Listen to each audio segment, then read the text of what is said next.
Hey guys, thanks for listening to the Spiritual Grind. We hope you enjoy it, and don't forget to follow, hit the little bell for your notifications when the podcast is posted, and like, follow, and share with your friends. We hope you enjoy it. Leave a comment if there's any topics that you want us to speak about. Like, follow, share. Thank you very much, Dr. Jenny.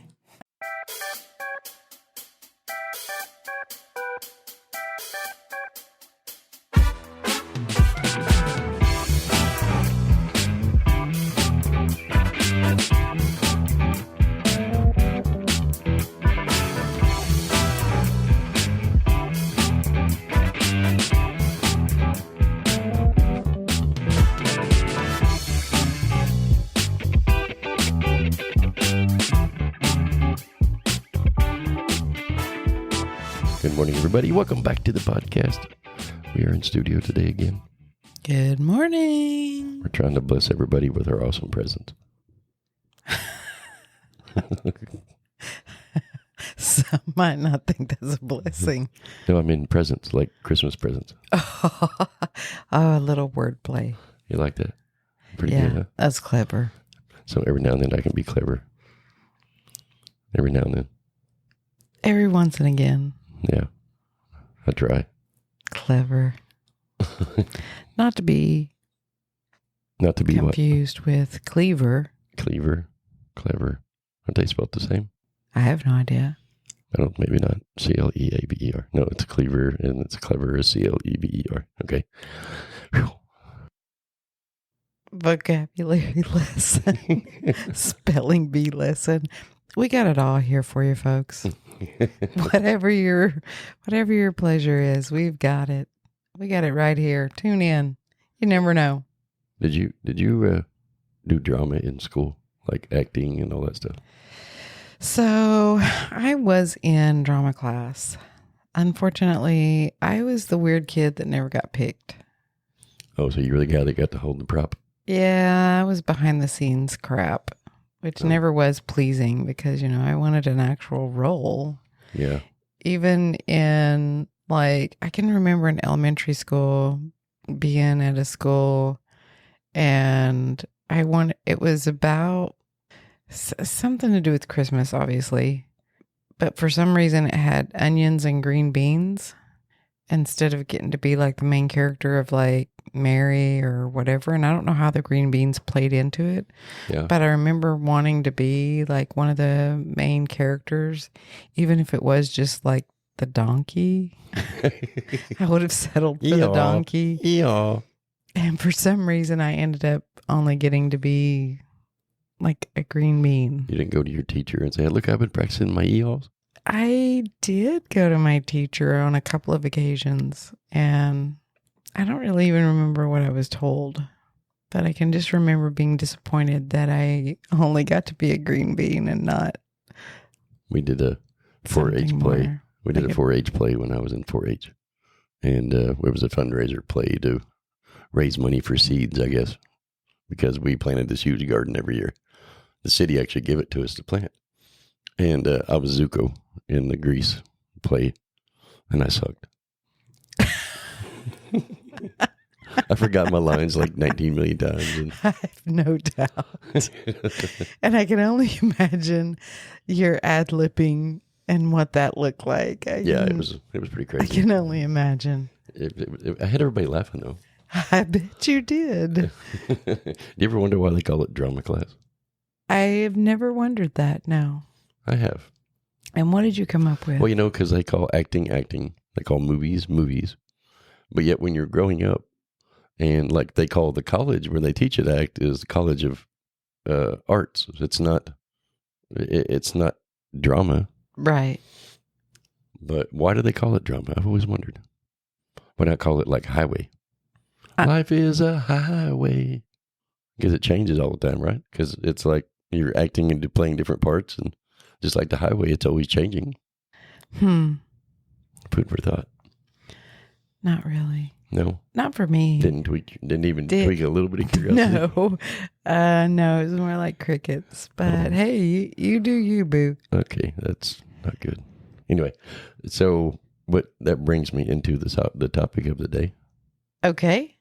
let me remind everybody, I never know what the topic is going to be when I walk in this place, man. I never know.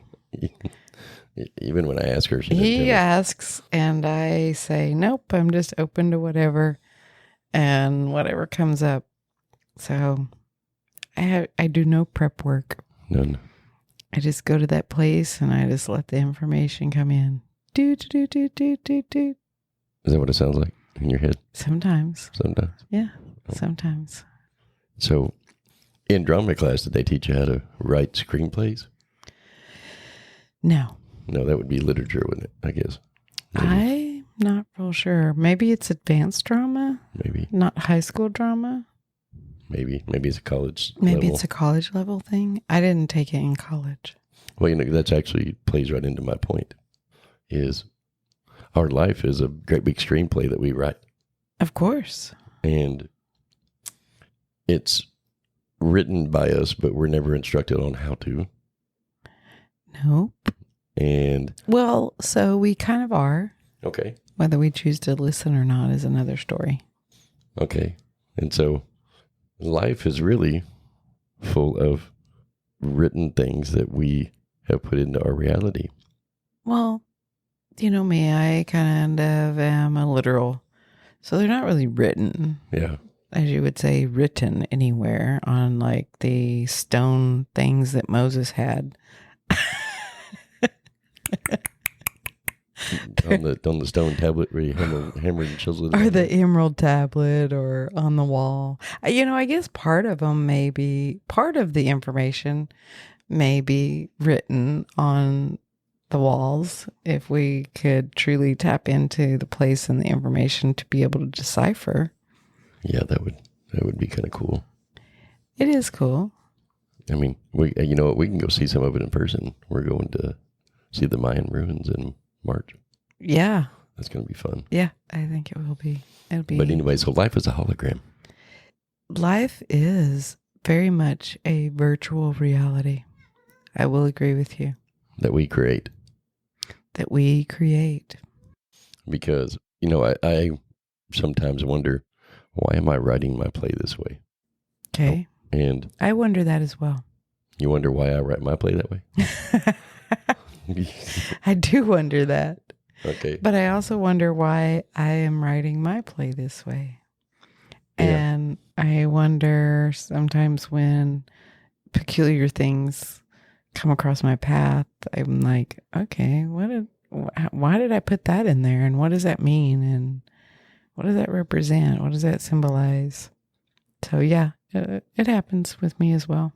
Because this morning I was kind of checking in with this book subject in my head.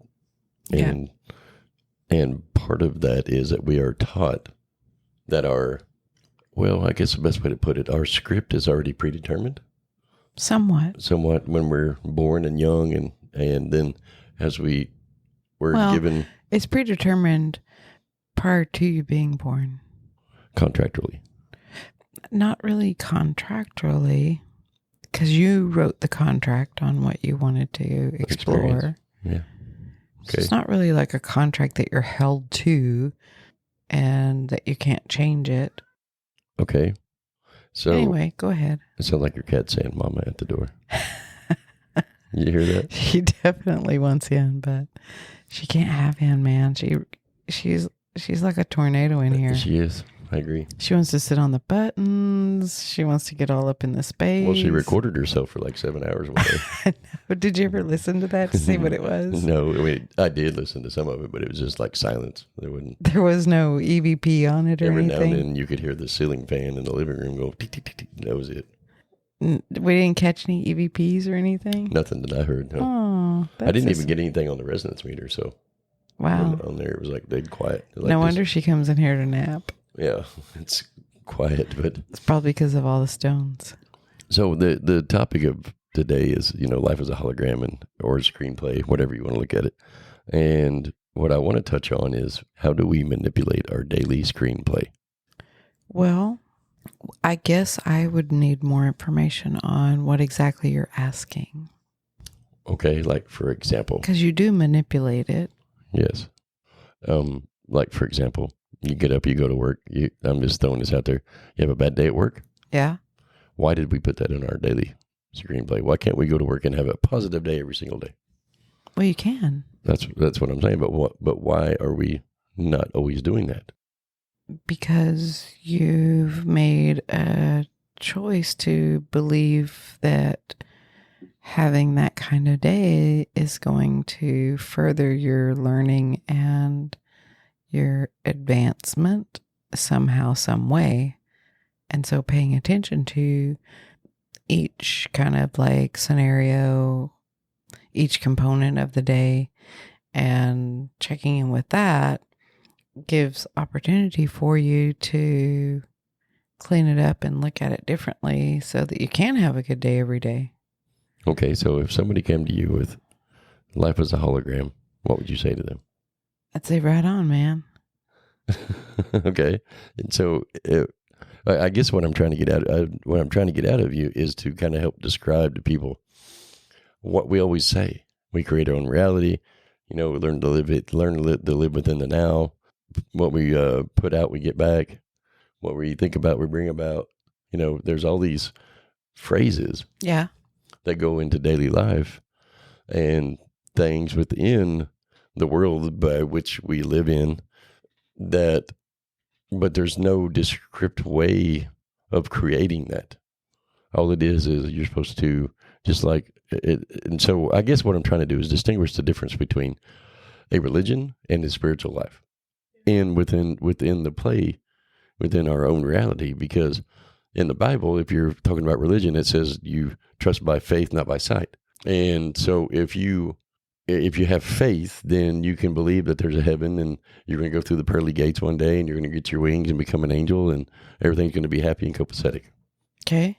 And I know in the spiritual world, we're more matter-of-fact people. Some are, but there is no difference. Okay. There's no difference between being spiritual and being religious. Okay. There is no difference.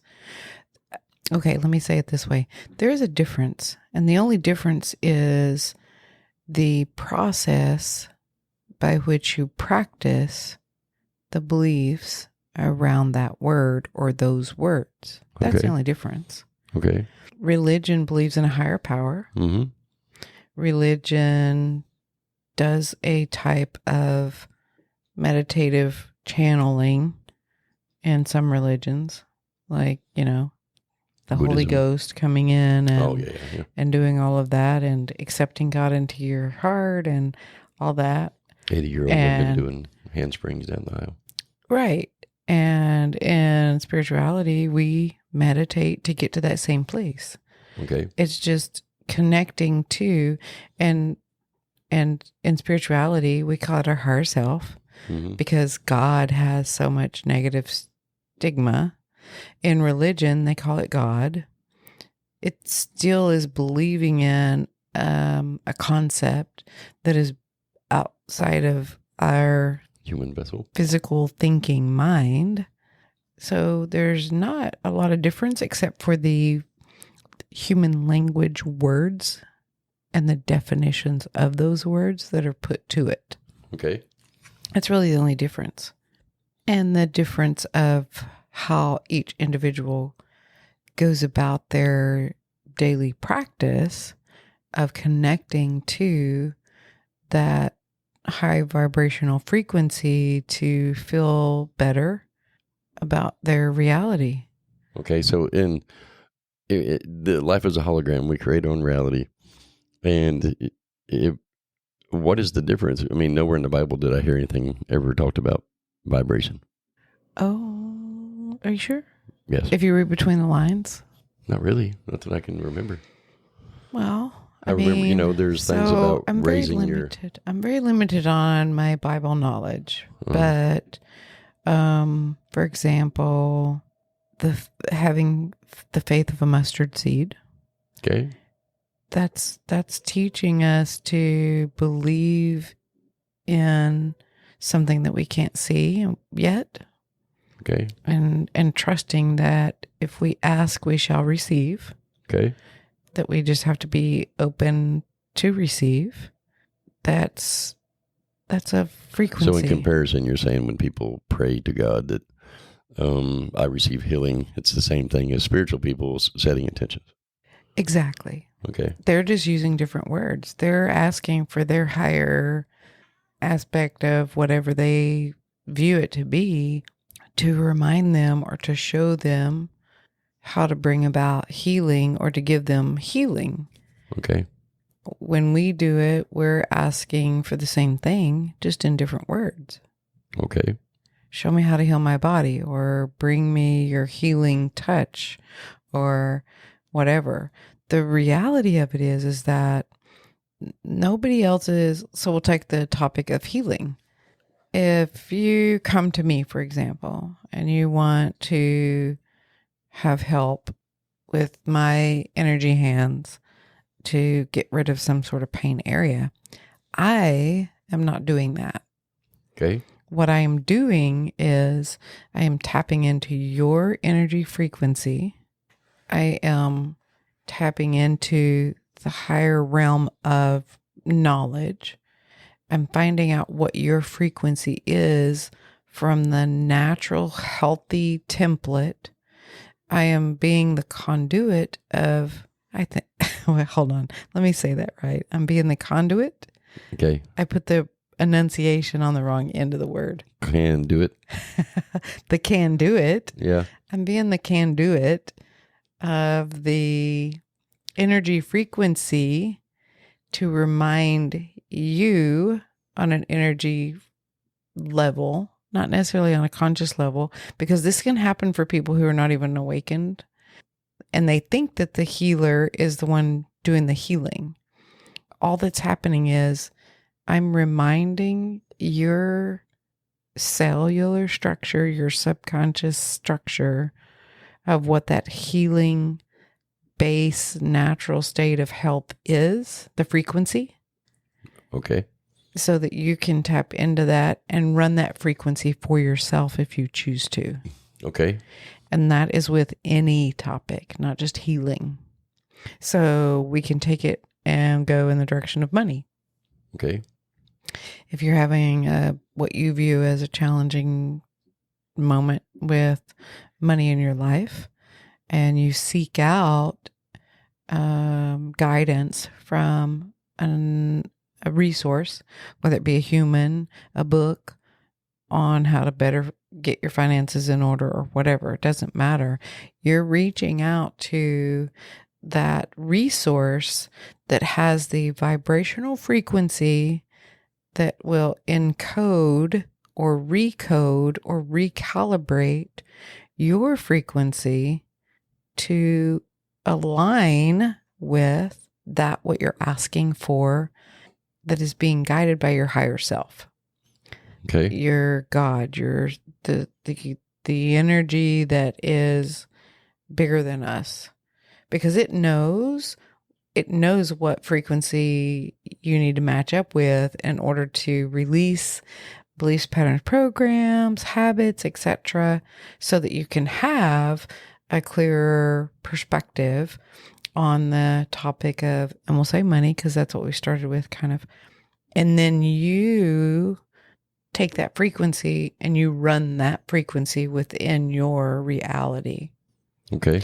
And then when you start to do that on a regular basis, by continuing to read the next chapter of the book or continuing to watch the videos on, say, YouTube about the topic, say money, fix your money life in 30 days. So every day you're getting another note, so to speak, of the frequency of the money concept on an energetically frequency level that you don't even have to know that you're getting or realize that you're getting, because your higher self has aligned you with that video, because it knows that that's the frequency you need to get you to a place of being able to let go of maybe some patterns, programs, beliefs, whatever, baggage that will give you a different perspective about that topic, so that you can let the frequency raise on that topic within you back to the natural state of being. Okay. Remember, we talked about the bobber concept in the water. You put a bobber on your fishing pole, it naturally wants to float and bob. And then when it has the weight on it, it goes under the water until the weight is released, the luggage, the heavy burden, the whatever. Because your natural state of being is that high frequency place of having life look like you're in heaven. Whatever that it looks like to you, that's your natural state of being. It's all of the garbage that we pile on, that we tote around, that changes the perspective. It then changes the energy flow that you put out. And so then energies match. So you'll attract whatever frequency you're putting out on every individual topic. Each topic has its own frequency. And so if you're having kind of a crappy experience with, say, money, if you don't change some of that up to raise your frequency so that you can see it a little differently or experience it differently, then you'll just keep getting the matching frequency of what you've been living thus far. And I think that's the whole thing of what I try to teach, is to teach people how to find those frequencies and little techniques along the way that are teaching them how to work with their energy, work with their frequency, because the way that this whole universal mechanism works is that the minute you daydream about something that you want and you want it to look a certain way, that reality is automatically created in a desirable way that you cannot even conceptualize in your human meat suit. You just don't have the ability to conceptualize the magnitude of what spirit has the ability to put together for you. That reality pops into existence. Okay. It's not your job to try and manifest that reality. It's higher self's job to, as easy as snapping your fingers, that reality is created. It's just waiting for you to line up with the frequency of that reality and move into that and experience it. Okay. So every single thing that you've ever thought about, from the moment that you come into your human meat suit, even before all of the planning that you do on, I want to experience this and that and this and that, those experiences have been created as like virtual realities that you can go into and experience, like on the little Quest goggles that we have, where you can pick this game, or you can pick that game, or this reality, or whatever. It's like that. Okay. And so whatever you choose to experience now, you align with the frequency. And when you match up with that, then you ride along on that reality, experiencing that. The thing that has happened in our culture is that we are not doing it intentionally. We're doing it unconsciously, kind of like by default. We're just kind of we're not taking control of the ability to control that. And that's what I'm trying to teach. Okay. Is that we have the ability to control that if we give it some practice and give it some thought, and instead of just mindlessly, robotically going through your day, just letting things happen with the mindset that, okay, there's nothing I can do about this. I have no control. Because if you think about it, you're so powerful and you have so much power that you have the ability to create a virtual reality that makes it feel like you have no control. Okay. You want more? No, well, this is what I'm trying to be. Well, I'm going to be devil's advocate here for a minute. Okay, bring it on, buddy. If we have a contractual, predetermined life experiences that we have decided to do prior to coming into this life, into this meat suit, okay, how can we change that reality if it's already there? It's already determined. How do we manipulate that and get out of whack with it if it's already contractually there? Because you have the ability to change your path. It's called free will. Okay. Before you come into the meat suit, you set up your script, and these are things that I want to experience for my advancement. Okay. And you guys, and I'm pointing to my spiritual people in my spiritual Board. character. Okay. You are going to be the one that keeps me on track with this until I give you the code word of Wasabi. not right, whatever that is, popcorn, wasabi. Yeah. I'm going to give you the code word of I'm fed up with this shit. I will catch this on the next life. I'm done with this. I'm moving on. And like there's this conversation that happens in the spiritual form that says, I really want to try to accomplish this, but if it gets to a point where I just am done with it, I will give you the signal, and I will, if I decide that I am going to change and go a different route, I'll give you the signal, man. Yeah. And then I'm going to change it and completely change gears. And so an interesting rabbit hole concept is that sometimes the near-death experiences that people have, sometimes that's what those are for. Okay. Reset. Well, it's that person has come to that place of saying, I'm just not going to be able to accomplish what I wanted to accomplish in this lifetime with this topic. And here's my code word. I'm going to revamp my whole life and my whole mission, if you will. And so they'll have a near death, which lets them kind of check out, or they'll have some epiphanal dream that lets them go back spiritually, review everything, make sure that that's what they want to do. And then you'll hear how after they had their near-death experience, they come out and they're a completely different person. Their whole life changes dramatically. Like everything is just almost wiped clean. They become a whole new person. Mm-hmm. So sometimes that's what the near-death experiences are for, is that they've come to a checkpoint where they say, okay, here's my code word. This is happening. I'm revamping the whole thing. Sometimes it's just a dream. So you do still have choices, even if and when you use the word contractual obligation, it's not like that. Okay. You're not held to some contract that you signed with the devil in blood and that you will do this, and you don't get any options of changing that. Okay.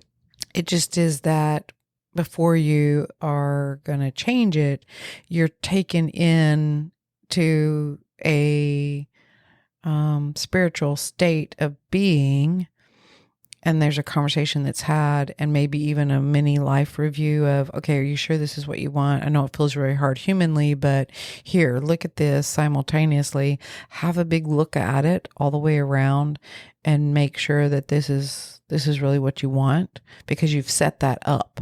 Okay. And so then you get kind of like a big glimpse of everything, maybe like I said, in a dream or near death, and you get to kind of make the ultimate decision. So the what is referred to in the spiritual world as of contractual obligations is really not an entire life plan. No, it's just the plan that it's a theme. You signed up to do this, and I want to do this sometime in my life, and maybe I want to do that. Yeah, if you think about it, they're kind of like different themes. And so getting from point A to point B, you're writing your own script. The reason why I'm asking this is because the conversation we had with the waitress yesterday, and she said it made me realize my reality was created because she listened to our podcast. Oh, waitress. Okay. Yeah. And she said it made me realize that my reality I'm creating is not the reality I really want. Right. And I always thought that was predetermined. That's what she said. Oh. And so it kind of sparked the thought process of making, because I've been hearing it all of my spiritual life of yeah, you have a contractual obligations, and sometimes if you can't get over something, it's not nothing to do with beliefs. Sometimes it's just an obligation that you have to experience that you signed up for. And that is, I mean, it's very majorly taught in this world. Yeah. You're right. It is. It is. And it can feel that way. It can feel like that it is a no outs obligation. Mm-hmm. And especially if you've got it defined as, this is a contract that I signed, man, in blood, and I can't get out of it. So I just have to hold on for the ride. It can feel that way. Mm-hmm. But also know that when you come to a place where it's just not your thing, you still have the ability to change it. Right. It just is a little bit longer process to change it. Okay. It can't just be I don't really like this anymore, so I'm going to change the channel kind of thing. If you decided prior to coming into your meat suit that this is something I really, really want to accomplish, and hey, Mike, as my spiritual buddy in my spiritual group, your job is to keep reminding me that I really, really, really, really want to try and accomplish this part of the mission. And so when I am feeling like, man, I'm done with this crap, bleep, then it's your job to bring me back around and give me that insight of reprieve that, okay, it's not as bad as it feels. I really do. And it may come through a dream. You may read something in a book. There'll be something that comes along when you're at that point that will bring some sort of relief. Yeah. For a moment. I agree. And it'll let you breathe for a second. You may forget about it. You may find some sort of distraction that takes your mind off of it for a day, a month, a year, to give yourself a break humanly. And then you'll come back around to it because you've kind of taken a vacation from it and you're ready to go again. Okay. And try it again. And so the reason why that all this comes to the head is because of what she said yesterday. And it really got me to thinking of, because here's the truth. The truth is, I know this. I know that we create our own reality based off of our beliefs, patterns, and programs, and human wantings to experience things that creates a educational experience that goes into the Akashic records. I understand that. Right. And I also understand that there are stuff that we are predetermined to do here. We predetermined them. That's though. correct. Not anybody else. I agree. I totally agree. And our higher self's job is to help us get from point A to point B, not always tell us what to do to get to point A to point B. Or I guess, what should I say? It's always telling us what to do. We just humanly don't listen. But what I mean is, the human self or the higher self is going to say, okay, you're having a human experience. Here's what you're going to create. Now you're going to, based off your beliefs, this is what's going to happen. And this is going to be the result, and move on, and so on and so forth. And so when she said that yesterday, it made me stop and say, okay, yeah, I get it. Because in the spiritual world, the teaching is very, very much cloudy at best. When it comes to clear and defined situations that people can really truly understand, is the stuff that the spiritual world really needs to continue the awakening. Because like she has been practicing, like she told us last time, she meditates, she works out, she eats healthy, she tries to do everything that in the atypical metaphysical spiritual person does. Right. But she didn't understand why her reality wasn't the way she wanted to, because she was doing these things. And because it's really kind of a cloudy teaching. And that's why I was trying to get to that, because life is a hologram. Life is a script that we write. Well, and the reason that happened is because we were not given the way that the mechanism works, because we weren't there yet as a collective. Mm-hmm. Individuals have gotten the download and the information that are perceived to be like weird, such as myself. We've had the information for years, but we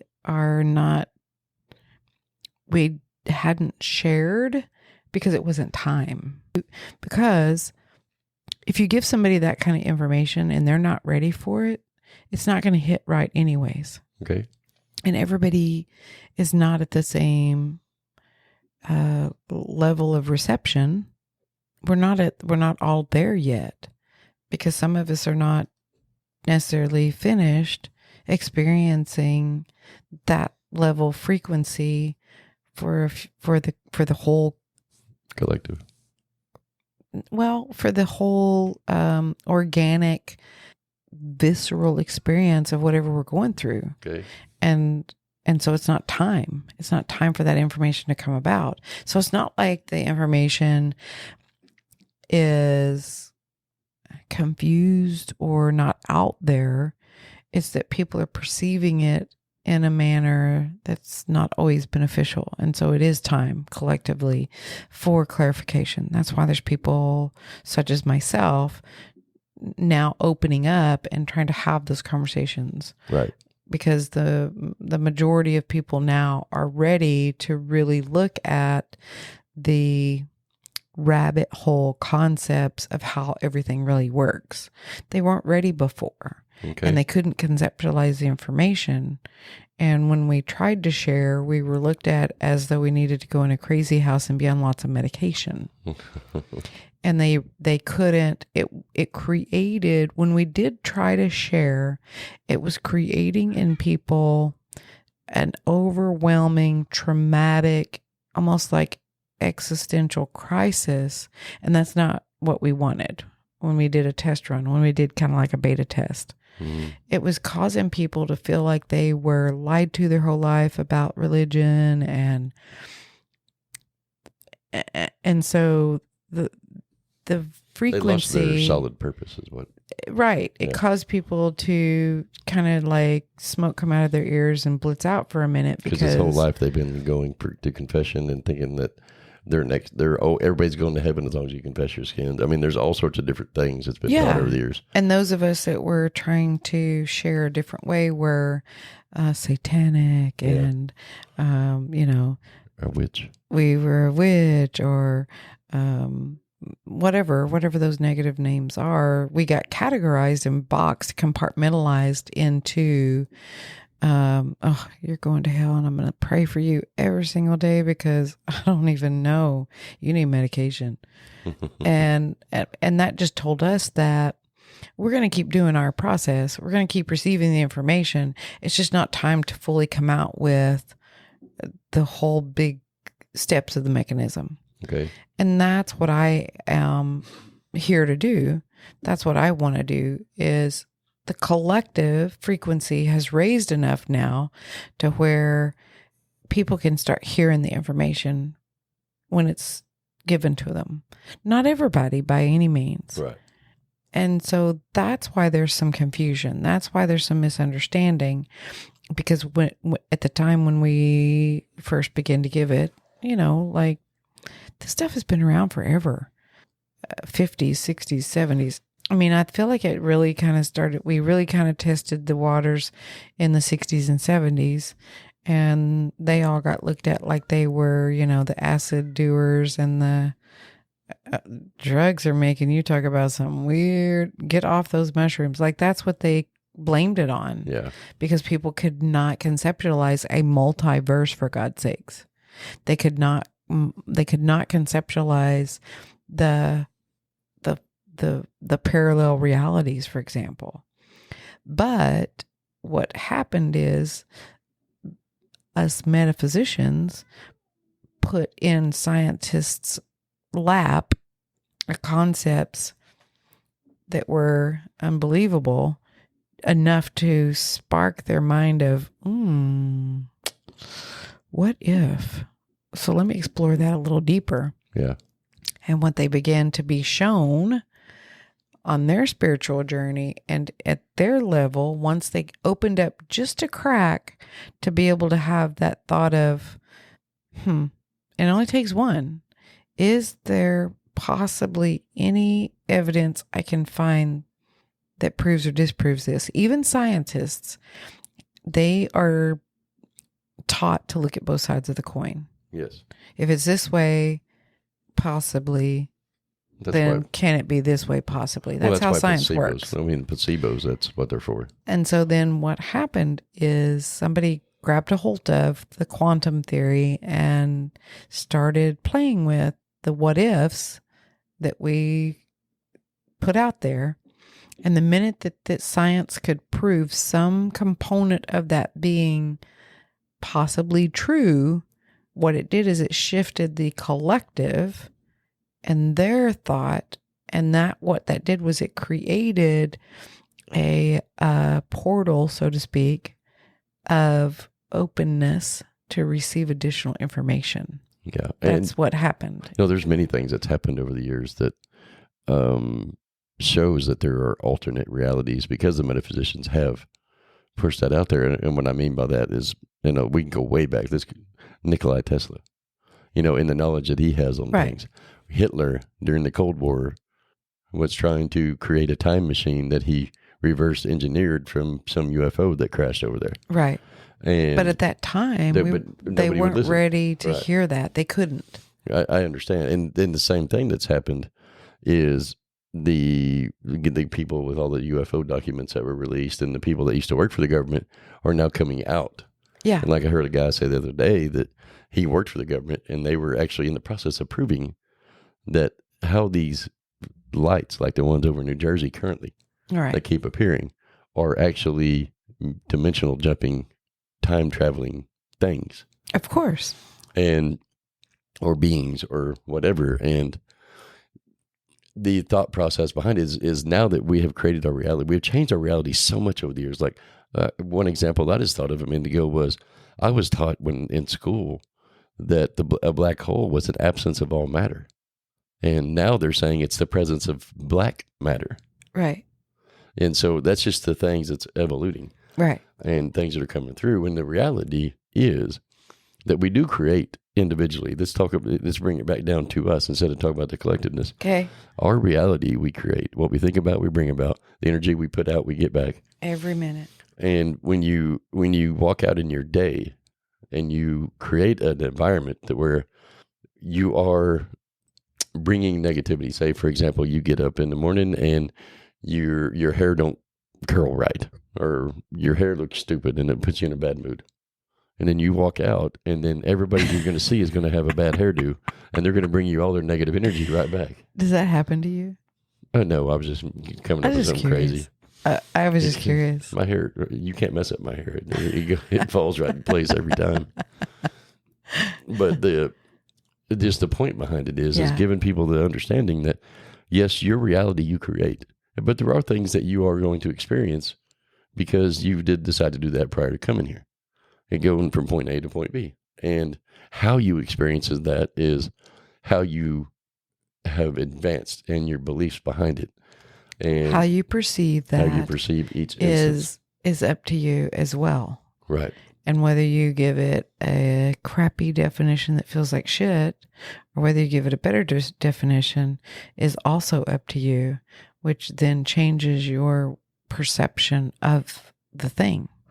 Yeah. I had a conversation the other day and I made an example to somebody like, well, the Buddhist priests, they don't, they have no issues in their life. Oh, contraire. And you know what the response was? Well, they don't do anything but meditate for 18 hours a day. Oh. And so I was like, wow, is that really your perception of those things? Right. Go talk to one. Yeah. Because I guarantee you them wanting and having to go through for example, having to train themselves and get rid of beliefs of wanting or desiring, that in and of itself was a trial. Oh, yeah. Of getting to that place where they don't have wants or desires, to be one of those top yogi guru Buddhists that has transcended all of that. Yeah. It was a process, I assure you. If you go and talk to one of them. I'm just talking to the general public. They're creating their reality just like we are. It is created differently. And that's just all it is. And they went through beliefs that popped up around it, or they eat once a day, they meditate all day. They get plenty of sleep. They didn't just wake up and they were born that way. Right. I agree. They had to do some training to get to that place. And I think that's, that's kind of what I'm trying to teach, but on a more literal level. Not everybody is here to go be a Buddhist. Right. Not everybody is here to go be Buddha. Agreed. That's not your, that's not your That's not theme. what you signed up for. That's not your theme that you came here to experience. And if you want to do that, just sign up for the next one. Or you can change and go that route now. But having the definition that they have no trials or tribulations that they go through or went through to get to where they are is an inaccurate definition or description of their life, which is back to that concept that I mentioned once before in a podcast where if you're creating the story and you haven't gone and talked to that individual to get the real story, then you basically have just created a lie that you're telling yourself. Yeah. And so then you're living your life based on untruth. Yes, I agree. That's not beneficial. Totally agree with you. And then if you take one step further and you compare yourself to that, because you're trying to accomplish that, you're setting yourself up for not a win-win situation because you can't accomplish something that is a lie.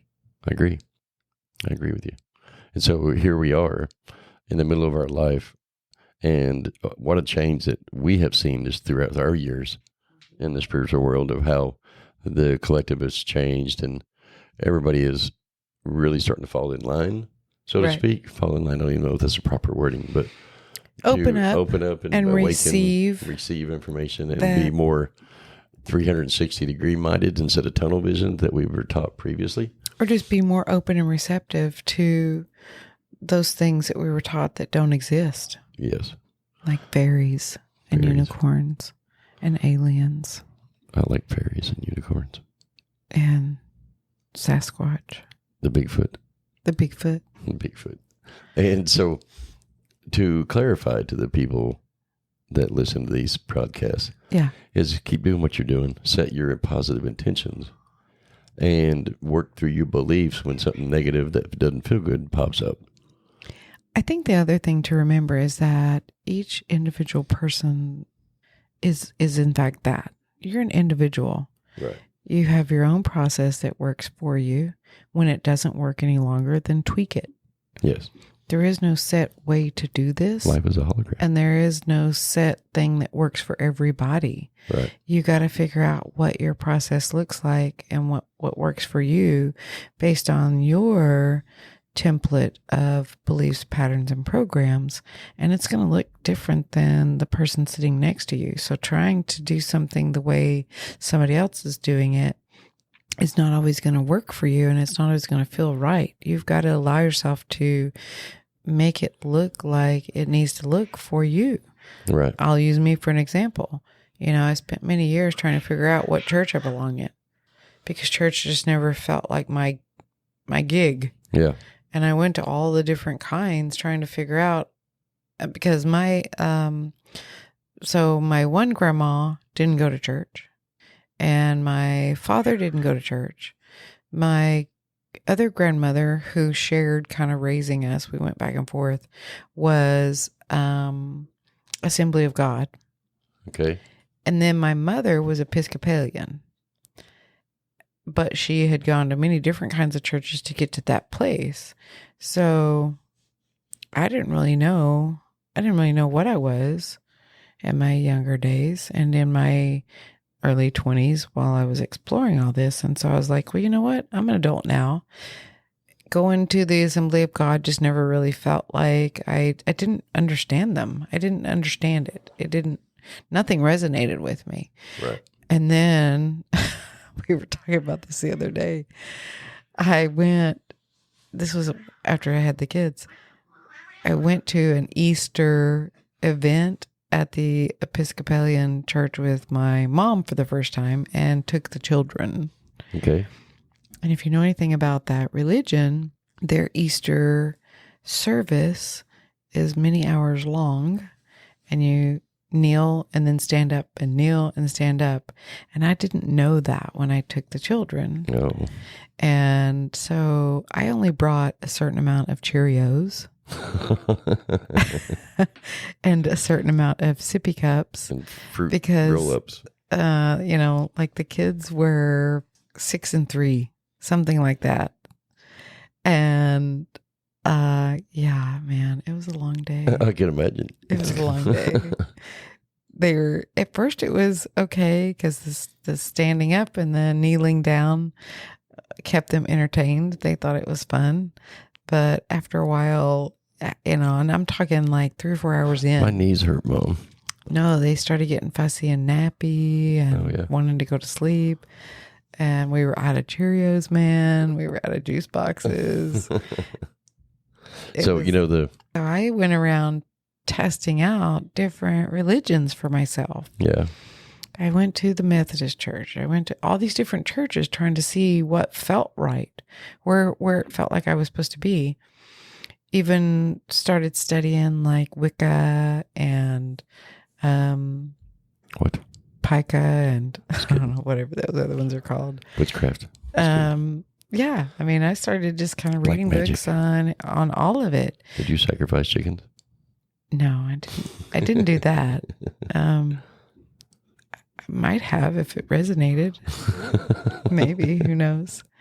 But what I found is that there were parts of Wicca, for example, very natural, nature-oriented parts of that resonated with me.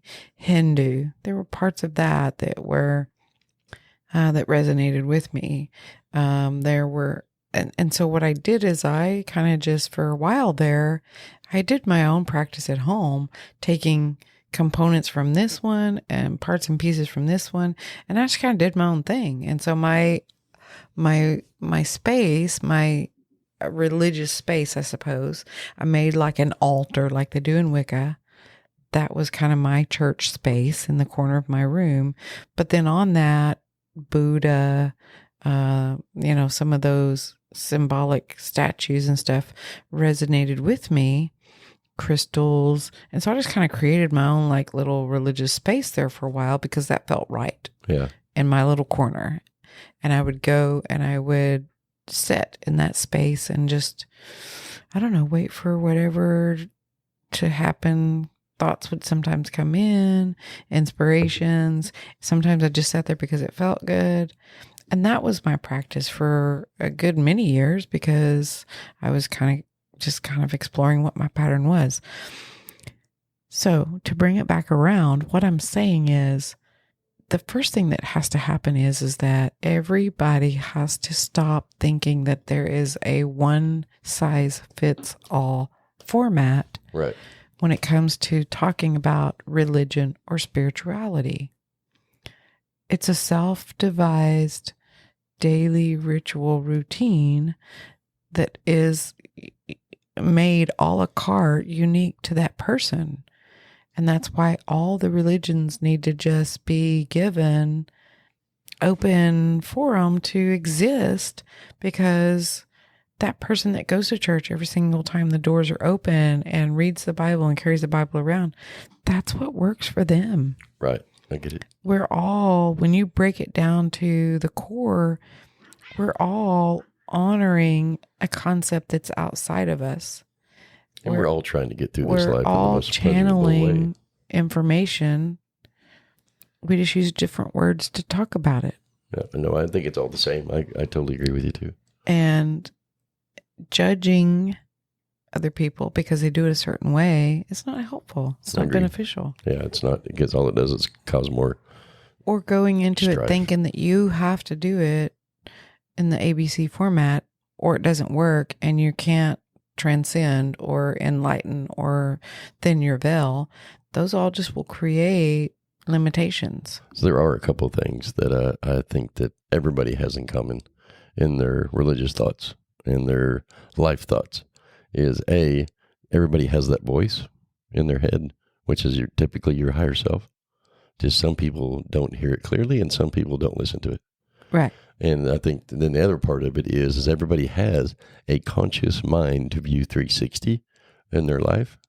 And I think if everybody were to listen to that voice and have that constant 360 look, and remember, I think the third thing in that is remember that everybody is in this life trying to do the same thing you're doing. They just may be at a different level, different place, different, whatever. And having that understanding towards everybody will create a more calm environment and less judgment towards everybody. Yeah. And I mean, there are finite steps that go below that, obviously. Yeah. I agree. You first, when you catch yourself doing something, that's the first step, is you've got to catch yourself doing it. Mm-hmm. We've been programmed to kind of just live robotically and live almost like in an unconscious state of just, okay, I get up at the same time every day. I drive the same path. I go to the same job. I come home. I fix supper, put the kids to bed. I try to eke out 30 minutes of my time so I can take a soaker bath maybe. And I mean, like, it's the same routine stuff. But then you sit around and say, well, why is my reality not changing? Well, it's because you're doing the same old thing and not stopping and catching yourself doing those habits. Get it? Yeah. So that you can look deeper in and look at those beliefs. And that's the information I try to bring forward. Yeah. Is the finite steps of how to go about it. And awareness is probably the number one, is catching yourself doing it so that you can then change the habit. Yep. Life is a hologram. It is. It truly is. You can write it any way you want. That hologram can be anything, anytime, anywhere. It truly is. And if it's not going the way you want it, it's because you're not writing it that way for several reasons. Maybe you don't believe you're worthy enough. Maybe you don't believe, maybe you've told your story that the other person doesn't want it. And that's the belief you're hanging on to, which is just that self-created story about somebody else. That's not true. Maybe, I mean, there's a multitude of things. And I would say in a nutshell, that's what I do at the Merck Center. Yeah. Is that I help people break it down. Yeah, I agree. And kind of rummage through the chaos of the piles of muck. I agree. And that's the thing about it all is being that open and receptive to getting that higher self-information from anywhere. Yeah, and I mean, listen, sometimes it's not easy. Sometimes it is not easy. Sometimes it can be confusing. Sometimes the information's right there and you just don't understand it. Sometimes it can be. Yeah. Yeah. Well, I feel complete. Do you? I think so. Yeah. I mean, life is a hologram. Life is a screen. A hologram. Write it however you want. Wow, that was bad. Really bad. It really was. It was pretty bad. Maybe we should cut that out. Maybe it'll get cut out. Maybe it'll be left in. Who knows? But you know where they can see it at or hear it? Where? On the social media at the Merck Centers. Do tell. ThemercCenters. And that's also our website. Just add the .org on to the end of it. Oregon? .org. Oh, it sounded like you said Oregon. TheMercCenters.org. And so look it up on the website. Oregon is an alien species. Oregon is also something you play that makes notes. Oh, it's an organ. Never mind. Anyway, hey, we appreciate y'all listening. We love you. And you have anything you want to say? Love you. Journey on, man. Like, follow, and share. And don't forget to ring that bell. Have an awesome, awesome day.